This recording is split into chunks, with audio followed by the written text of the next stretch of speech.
तो यार आज मैं एक्सप्लेन करने जा रहा हूँ 2023 के latest isekai summer anime episode 1 से ही हमें मालूम पड़ता है कि हमारा मेन कैरेक्टर काफी ज्यादा पावरफुल है और आने वाली एपिसोड में इसमें काफी ज्यादा एक्शन से भरपूर है। और यार इस एपिसोड 1 को आखिर तक देखने के बाद ही मैं गारंटी देता हूँ ये एनिमे आप सबको पसंद आने वाला है। तो चलो यार अब अपनी वीडियो को शुरू करते हैं।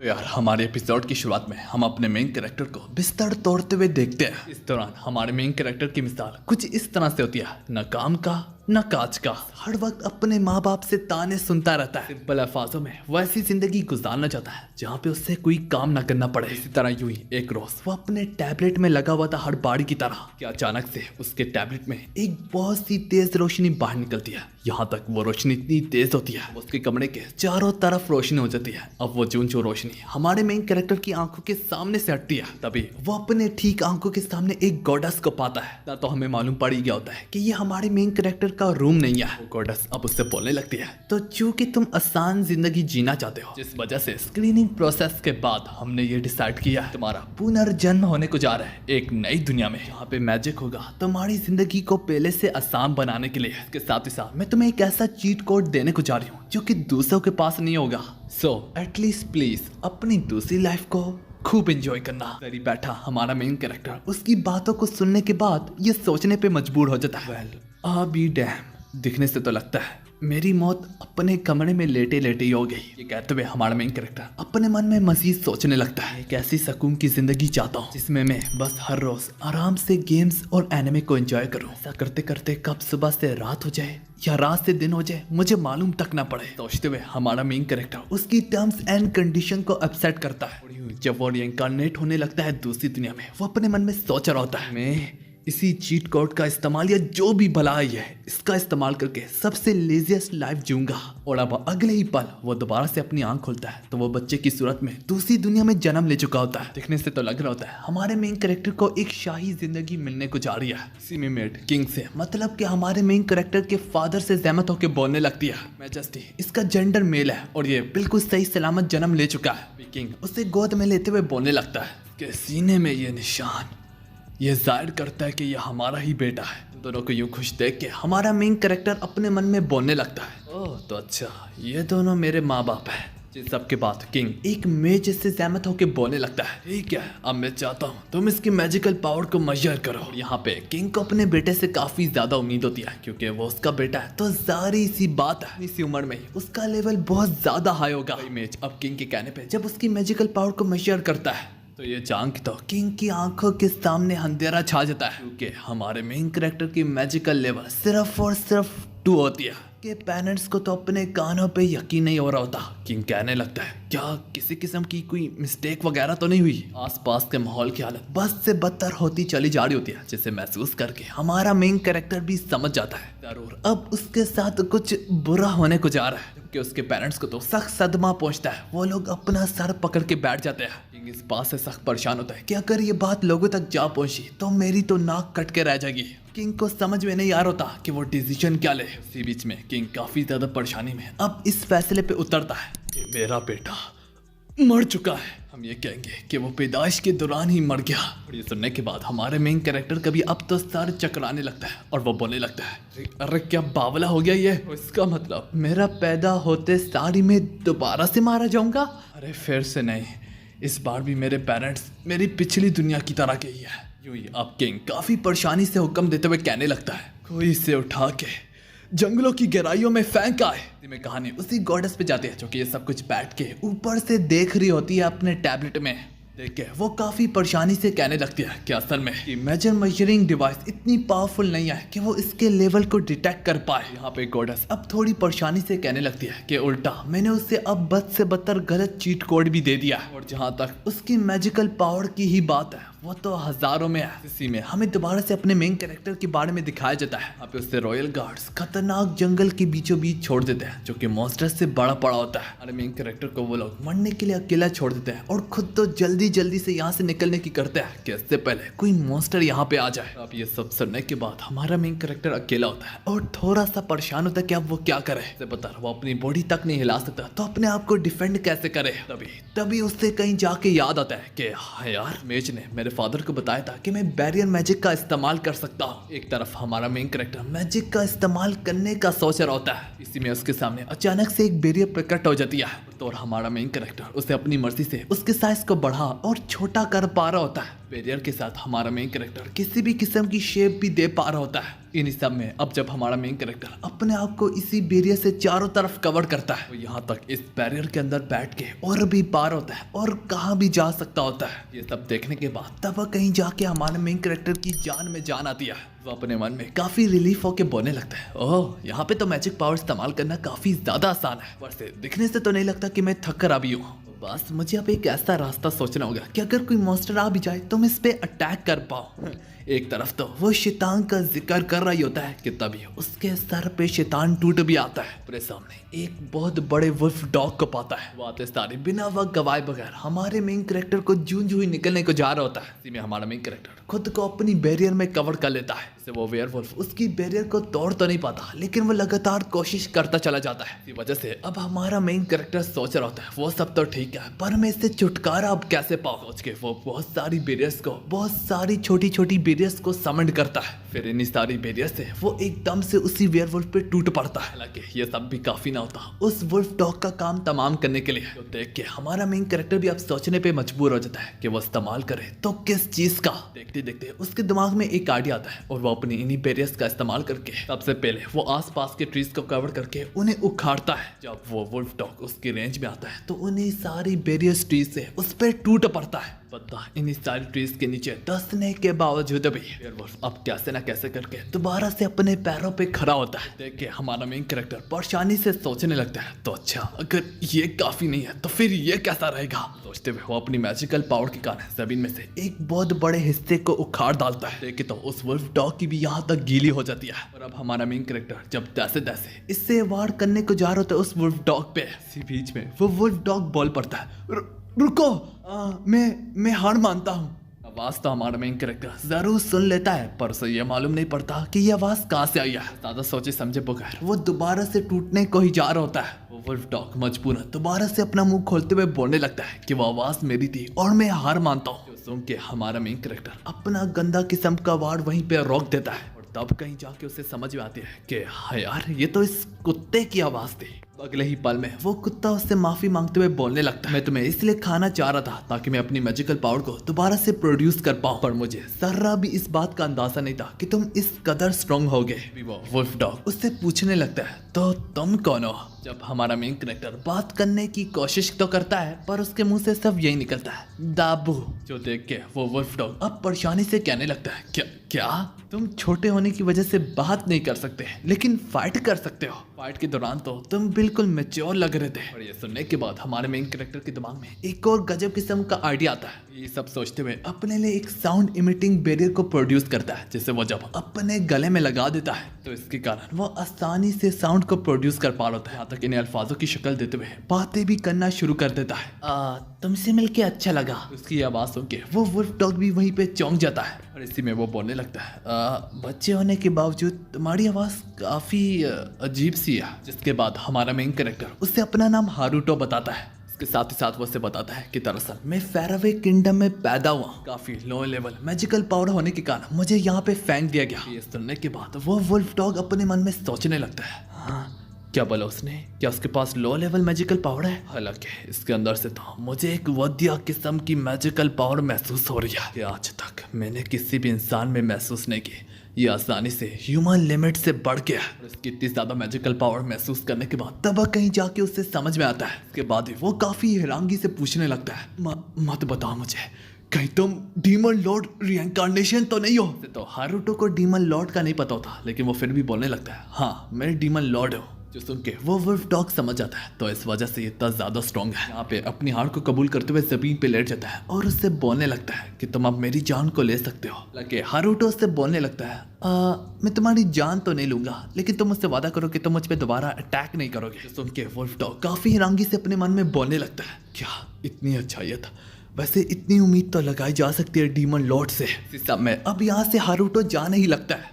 जाते वो उससे बोलता है, ठीक है बाय बाय फ्ले। जो सुन के फ्ले को अपनी खुशनसीबी महसूस होती है। पीछे से हारूटो को रोकते हुए बोलने लगता है, एक मिनट लॉर्ड हारूटो, इसने मुझे एक नई जिंदगी दी है, बल्कि इसके साथ ही साथ इसने मुझे नया नाम भी दिया है, जिस पर फ्ले भी अपने नाम की कसम खाते हुए बोलता है कि आज के बाद से आप मेरे मास्टर हैं और मेरी जिंदगी सिर्फ आपके नाम है। तभी हारुतो कुछ और भी कह पाता कि इसी बीच में उससे काफी ज्यादा भूख शायद से लगने लगती है। आप पैरों तले जमीन तो तब कह सकते हैं कि देखते ही देखते फ्ले अचानक से एक लड़की में बदल जाता है। हाँ यार, लेकिन इसी बीच में फ्ले को किसी की यहाँ पे आने की आवाज सुनाई देती है और यहीं पे हारुतो दो बैरियर्स को क्रिएट करता है जो कि आपस में कनेक्ट होती है। इससे बिना किसी को मालूम पड़े दोनों एक दूसरे से बातें कर पाएंगे।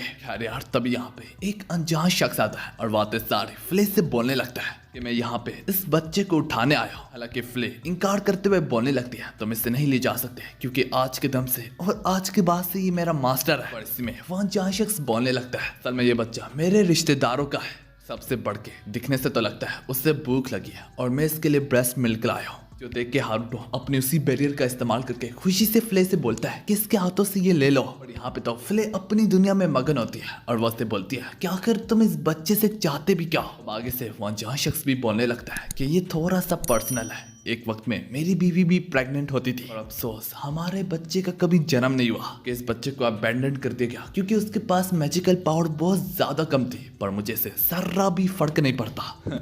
अलबत्ता उसकी एक कहानी सुनने के बाद फ्ले की आंखों में आंसू बढ़ाते हैं।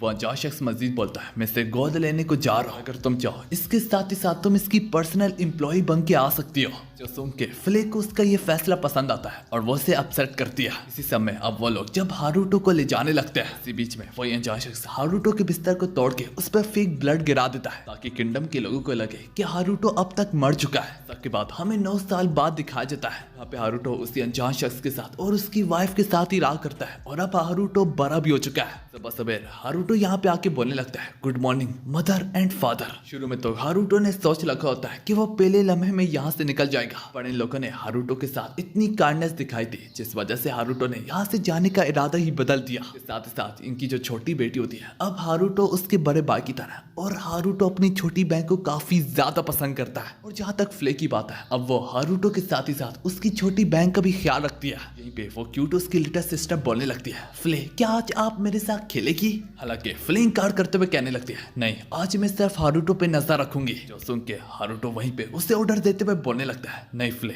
तुम इसके साथ खेलोगी। दूसरे सीन में अब हम दोनों को खेलते हुए देखते हैं जहाँ पे हारुतो बस पीछे से खिड़की से देखने के अलावा कुछ ना कर पाता। तभी फिर हारुतो की मदर आके बोलने लगती है हारुतो इसे दिल पे हरगिज मत लेना, दरअसल शार्लोट तुम्हारे साथ इसलिए नहीं खेलती क्योंकि वो काफी ज्यादा शर्मीली है, इसे पता नहीं है कि तुम जैसे बड़े लड़के से कैसे ट्रीट करते हैं। और ये सब सुन के हालांकि हारुतो को और भी मन में टेंशन होने लगती है और वो अपने मन में सोचने लगता है ओए कहीं शार्लोट को ऐसा तो नहीं लगता, कहीं उससे मालूम तो नहीं पड़ गया कि मैं वाकई में 30 साल का मर्द हूँ। सब सोचते सारे हारुतो यहाँ पे काफी ज्यादा डिप्रेस हो जाता है। हालत देख के उसकी मदर बोलने लगती है कि मेरे पास एक आइडिया है, क्यों ना आज हम शार्लोट के लिए कुछ स्पेशल करें। अगर तुम शार्लोट को दिखाओ कि तुम कितने जिम्मेदार भाई हो तो मुझे पता है वो फिर तुम्हारे साथ भी खेला करेगी। जैसे कि हमारी सारी जायदाद तुम्हारे नाम ही जानी है तो अपने रूम में बैठने के अलावा तुम उसके लिए बाहर निकला करो। पर यह आइडिया हारुतो को कुछ खास नहीं लगता।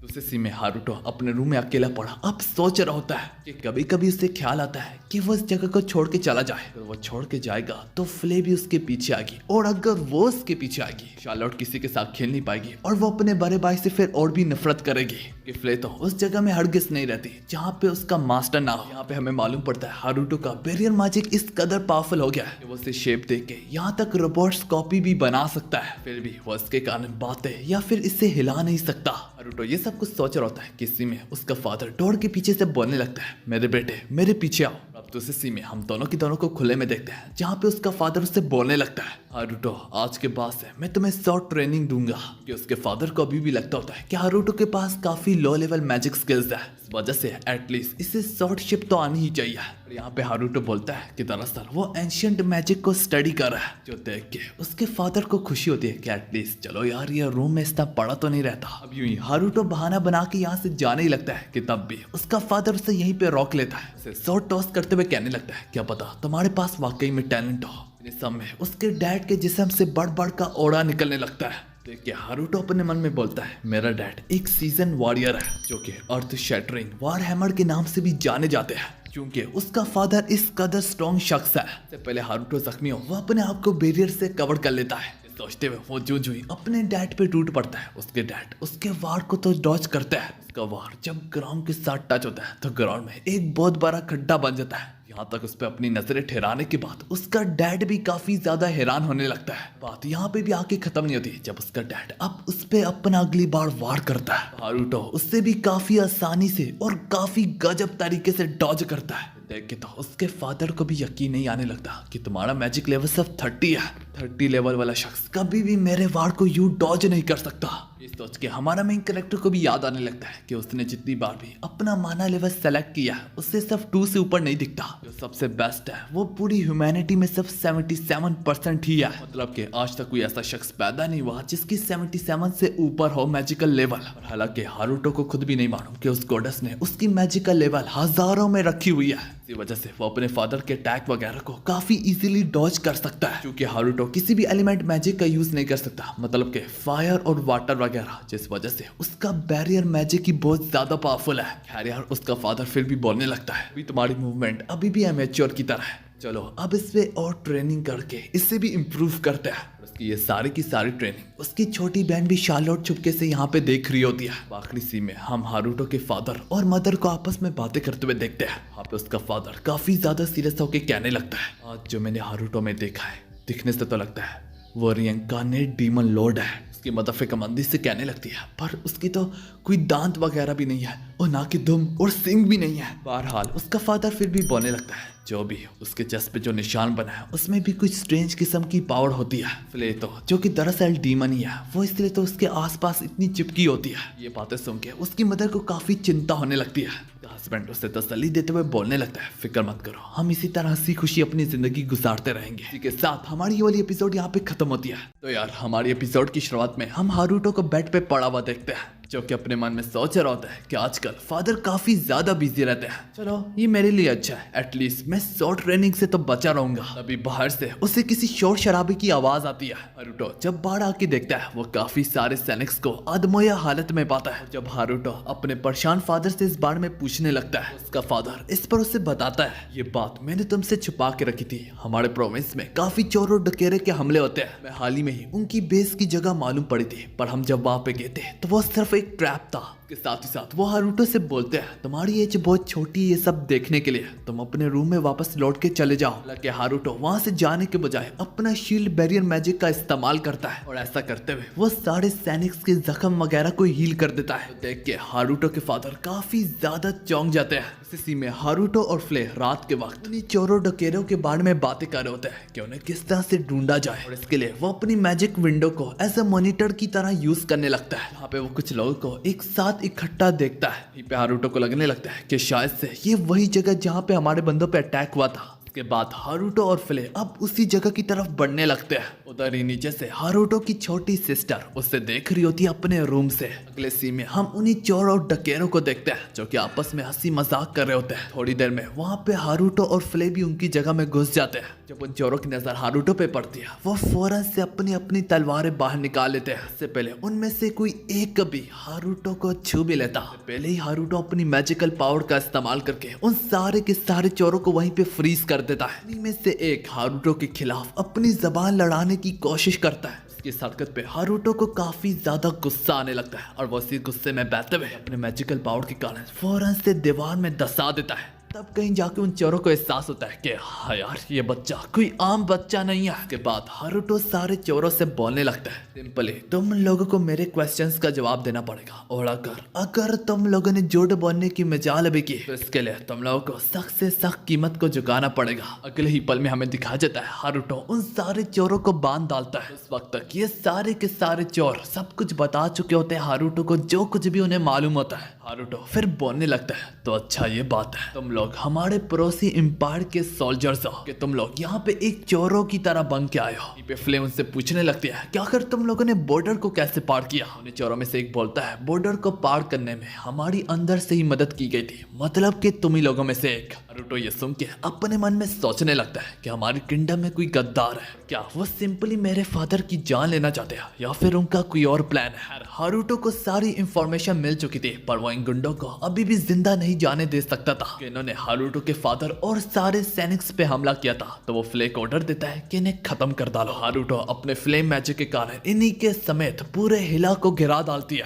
और आखिर में इनकी जान ले लेती है। और जाते जाते हारुतो बोलने लगता है कि मुझे नहीं पता कि दोनों कंट्रीज के बीच में क्या चल रहा है, और चूंकि इन्होंने हम पे पहले वार किया तो मैं जरा भी नहीं सोचूंगा इनकी जान को नोचने के लिए। फिलहाल तो सारी सूरत हाल को एक्सप्लेन करने के लिए मैं अपने फादर को एक लेटर भेजूंगा। ये लेटर मैं इस तरह से भेजूंगा जिसका अता पता कुछ नहीं होगा कि ये लेटर कहां से आया और किसने लिखा है। इसी में हारुतो के फादर तक ये लेटर पहुंच गया होता है कि उन चोरों का सफाया कर दिया गया है। फिर हारुतो का फादर भी ऑर्डर जारी करता है कि ये मालूम करो कि ये लेटर आया तो आया कहां से है। तुरंत हारुतो के फादर की गोद में उनकी छोटी बेटी शार्लेट भी होती है। वो पूछने लगती है कि आखिर किसका मैजिक इतना स्ट्रॉन्ग होगा कि उसने पूरे किले पे एक साथ आग लगा दी। यहाँ पे उसके फादर को फ्ले पे शक होता है क्योंकि उसके पास ही इस कदर स्ट्रॉन्ग फायर मैजिक है। सब सुनने के बाद शार्लेट दूसरे सीन में फ्ले से कुछ क्वेश्चन पूछने लगती है। सबसे पहले वो शुरुआत लेती है हारुतो से, पूछती है क्या इस मेंशन में 2 हारुतोस है? रात के वक्त में मैंने और तुम्हें एक साथ उसको उड़ते हुए देखा था, जो देख के ही मैं समझ गई थी कि हालांकि हारुतो के पास इतना माना तो है नहीं कि वो फ्लाई कर सके।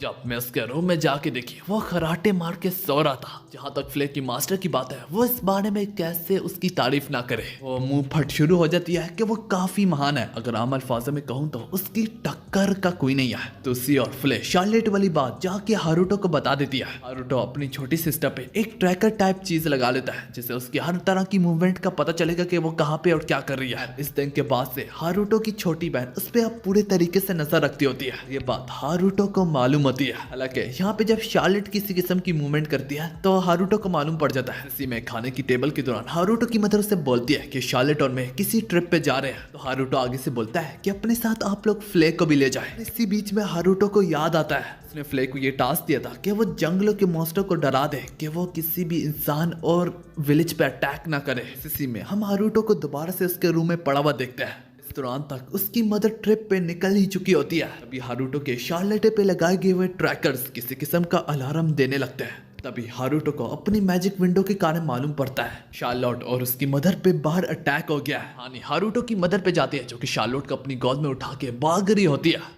और इसी बीच में हारुतो की मदर को मालूम पड़ता है कि कोई अनजान शख्स शार्लोट को रास्ता दिखा रहा है। रास्ता फॉलो करते करते वो लोग किसी एक अनजान केफ में पहुंच जाते हैं। केफ में पहुंचने के बाद हारुतो की मदर शार्लेट से बोलने लगती है कि तुम इसी केफ में मेरा वेट करो, मैं उस बंदे के बारे में जानने की कोशिश करती हूँ कि कौन हमें रास्ता दिखा रहा था। वो पर्सन जो भी है वो जस्टिस का हीरो है जो बुरे लोगों को पनिश करता होगा। सुन के शार्लोट की आंखों में आंसू बढ़ाते हैं और वो अपनी मदर से बोलती है कि प्लीज मत जाइएगा। शार्लोट को लगने लगता है कि शायद से उसकी मदर अपने आप को कुर्बान करने को जा रही है। शार्लोट की मदर भी अब रोते हुए से गले लगाती है और उसे बताती है किसी किस्म की आवाज मत करना। कहते हुए शार्लोट की मदर जैसे इस केव से बाहर निकलती है तो ये केव अपने आप ही पीछे से बंद हो जाती है, पर असल में ये सिर्फ एक इल्यूजन मैजिक होता है। अगर आम अल्फाजों में कहूँ तो आंखों का धोखा, असल में पीछे केव ही मौजूद है। उस तक वो सैनिक यहाँ पे पहुंच जाते हैं। यहाँ पे हारुतो की मदर सोचने लगती है कि वो इनके हाथों खुद को कैप्चर नहीं होने दे सकती, इससे बेहतर वो अपनी जान खुद ही ले ले। सोचते हुए हारुतो की मदर अपनी जान लेने को ही जा रही होती है। इससे पहले यहाँ पे हारुतो वक्त पे ही आके अपनी मदर को खुद बेहोश कर देता है। यहाँ पे हारुतो अपने मदर की जख्मी हालत को देख के उसका सर घूमने लगता है। वो काफी गुस्से में आ जाता है। तभी वो अपनी मैजिकल पावर का इस्तेमाल करते हुए एक एक सैनिक को उड़ा के फेंकता है। हारुतो अपनी मदर को उठा के केफ में ले आता है और वो से बोलता है, ए बच्ची, तुम्हारी मदर को मैंने बचा लिया। ये कहते हुए हारुतो यहाँ से जाने लगता है। तभी शार्लोट उसका चेहरा देख लेती है और वो उसे पूछने लगती है, हारुतो ये तुम ही हो ना? क्या तुम हीरो ऑफ जस्टिस हो? हारुतो यहाँ पे पकड़ा गया तो उससे भी कुछ ना कुछ कहना तो होगा। तो वो बोलता है, हाँ मैं ही वो हूँ जो तुम समझ रही हो। और वो बोलने लगता है, मैं ही वो जस्टिस हूँ जो भी तुम कह रही थी, इस वजह से तुम ये किसी को बता नहीं सकते। यहाँ पे शार्लेट भी मान जाती है। कहने के बाद हारुतो यहाँ से चला जाता है। सी मेकिंग को रिपोर्ट दी जाती है कि आपकी वाइफ और आपकी बेटी दोनों बड़े नुकसान से बच चुके हैं। फ्ले जो है वो इन्हें यहाँ पे वापस किंगडम में ला रही है। फादर इसी हीरो ऑफ जस्टिस के बारे में सोच रहा होता है कि आखिर कौन हो सकता है। हारुतो फ्लेक्स मारते हुए बोलता है, आखिर वो जो भी है प्लीज वो उन इंपीरियल सोल्जर्स का तो ठिकाना लगा रहा है जो खुद को चोर साबित करके यहाँ पे आते हैं। फादर से पूछने लगता है, हारुतो आखिर तुम्हें कैसे पता वो इंपीरियल सोल्जर्स है? हारुतो बात इधर उधर की करते हुए बोलता है, जरा सोचो तो सही इस बारे में। वो कोई मामूली चोर होते हैं तो वो टाउन में चोरियां करते हैं, ना कि बड़े बड़े किंगडम पे हाथ डालते हैं। ऊपर से आजकल तो बॉर्डर्स की सिक्योरिटी इतनी टाइट है, वो अंदर कैसे घुसा है? क्योंकि उसके फादर को भी अब लगने लगता है कि हाँ यार, हारुतो तो बिल्कुल ठीक बात कर रहा है, शायद से किंगडम के बीच में ही कोई इसकी मदद कर रहा है अंदर आने में। तो फादर बोलता है कभी कभार मुझे यकीन नहीं होता कि तुम सब 9 साल के ही बच्चे हो। इसके साथ ही साथ इसका फादर एक अनजान लड़की का भी जिक्र करता है जिसका नाम श्रेड विक्शन होता है। खैर उतने में उसकी बेटी और उसकी वाइफ यहाँ पे लौट आती है, उन्हें जाके गले लगाता है। इसके बाद शार्लोट जो होती है वो हारुतो को भी गले लगाती है और वो बोलती है मैंने तुम्हें काफी मिस किया। देख के उसकी मदर हैरान होती है कि ये लोग इतने फ्रेंडली कब से हो गए। और इसी के साथ हमारी ये वाली एपिसोड यहाँ पे खत्म होती है।